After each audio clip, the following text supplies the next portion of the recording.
Everybody, Scott George again, and this is another episode of The Wolf and the Neural Network.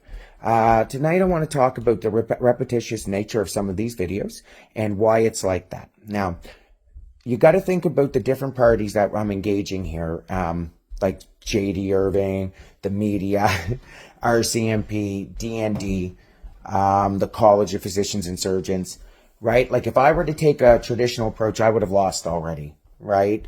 They would have drowned me in legal fees just for the fun of it. And there would have been absolutely no way to approach this. So what I've done in these videos is, yes, it's repetitious, but that's a good thing because you can look at it and say, how don't these people know? Right? So what I do is keep hammering out these points, tagging all these people, making these phone calls and everything. So it's impossible for these parties to not know, so they can't claim plausible deniability. Right? This is considered like a brute force attack. What I'm doing is just hammering it out and then refining the points. And ultimately, I'll have a very sharp finished project. But in the meantime, it's impossible that these parties don't know. Right? It's impossible that the RCMP does not know about the fraud at the college and about their inconsistent record, which they obviously intended to slander and defame me. It is impossible. Right? Well, the public can then look at it and say, how don't they know if they're all tagged in this and he's been talking about this? Right? So you could see the fraud for yourself. So you see how that's a very viable strategy. Yes, it's mundane. It's like, oh, and I hate making these videos and stuff, but it is an extremely effective way to deal with that because you know they're going to claim plausible deniability. If they don't hear it in almost every video, then they're going to say, well, we didn't see that one. It's easy to miss. Plausible deniability. And that's their game, right? Because they can't actually face it head on. So that takes us into the next strategy. And this is considered like a memory overflow exploit or a buffer overflow exploit if you wanted to look it up. And it's basically like this. All individuals and institutions involved are basically like a bucket that can hold water, and that's their memory, right? So I'm ethically filling it with memory before these other parties get there to fill it with their version of memory, their version of water. We'll say we're filling the bucket up, right? So I'm aiming for a 70% in each one of those buckets, hoping they can only get 30, right? And then I'm treating the weight of that, the entire bucket, as its own, basically, software. So if I can get enough of the bucket full and these parties interact, instead of acting out their worst instincts, they now have to be like, RCMP be like, we know you're committing fraud. What do you mean you're going to have us arrest this guy for what? Do you see what I'm saying? So then they're forced to have a rational conversation. And if they don't, then that's transparent through the brute force part of the approach to this. So it allows me to basically treat each bucket as a little bit of software. And then hopefully, in the end, all of those buckets will function like a single piece of software. And that piece of software will be self-executing. That eventually the system will see that I'm right and will correct itself. The wolf will become a piece of almost like biological software that these parties have no other choice but to run because I've already filled their buckets and it's just going to happen. And that's really an interesting approach to this, right? It is a very valid strategy, and it's actually extremely effective.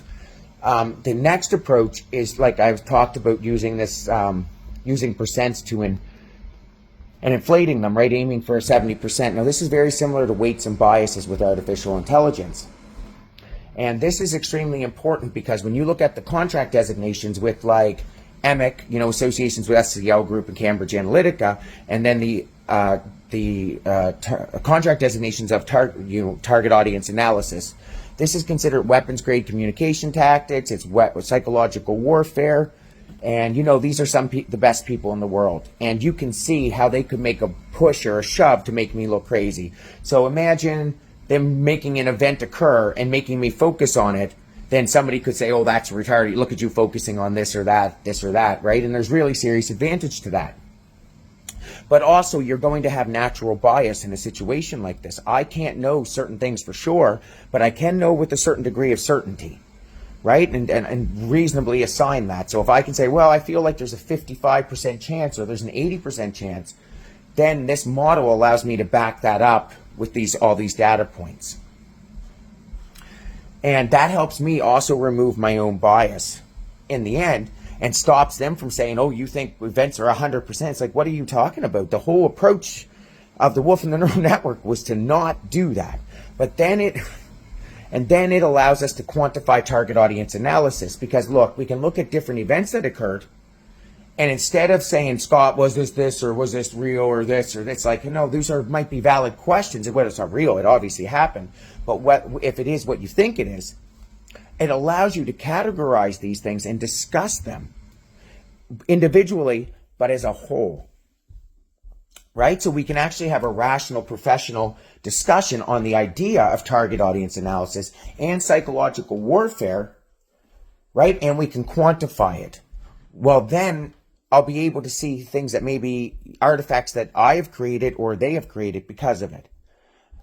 So it starts, and the worst part about that is that it starts off really weak and really dangerous, really. And you can see that in the first stages of the approach. But after time, it got really sharp, right? And it allowed me to get to this point where it's like it looks like I'm about to dominate all of these parties. And that's the important part, right? So now we're looking at all of these parties, RCMP, DND, government. You see all these questions. Nobody's answering them because they know that I'm mostly right. So when we look at this, then there is one party standing in my way right now, and that is the College of Physicians and Surgeons. And I can absolutely prove that they committed fraud and they slandered and defamed me, right? That is beyond a doubt, and there's no way that RCMP doesn't see it, which means they will fall. They will fall. And if they retaliate, they're only going to fall harder. And when that happens, they're basically going to hand me the keys to the castle, because everything else is going to fall around them. And when that happens, then I'm going to have to think about what that really means, and they're going to think about what that really means, right? And it is a weird thing to think about, but like I said, these are not traditional players. This is not a traditional game. And there had to be certain strategies implemented. So I just wanted to talk about that in case people are like, oh, that's repetitious, this, that. It's like, I know. And I hate it. And I hate making these videos. I do. I hate it. I would just like to talk about science stuff and curiosity and view the world from an anthropological perspective and have experiences and talk to people and learn. That's who I am. And I hope that that's what we can move on to, but we can't with these people doing this to me and what they've done. They've ruined my life just to protect the right kind of white, so billionaires can have more, and they can all pat each other on the back and call each other heroes, when the reality is they're not heroes, right? So yeah, I hope that was informative. I hope that helped. I want everybody to know I never planned any of this. I mean, it would be pretty impossible to plan.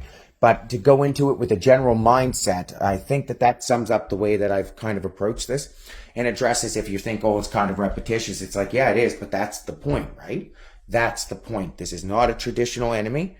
Not that they're an enemy, but a foe or an adversary. And that requires a non-traditional approach. But if you actually look at it from the terms that I just explained, it's actually extremely logical what I'm doing.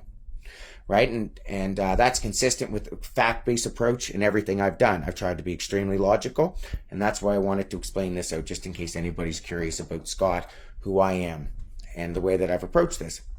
All right, everybody. So listen, if you've listened to me, thank you very much for listening. Just have a great evening.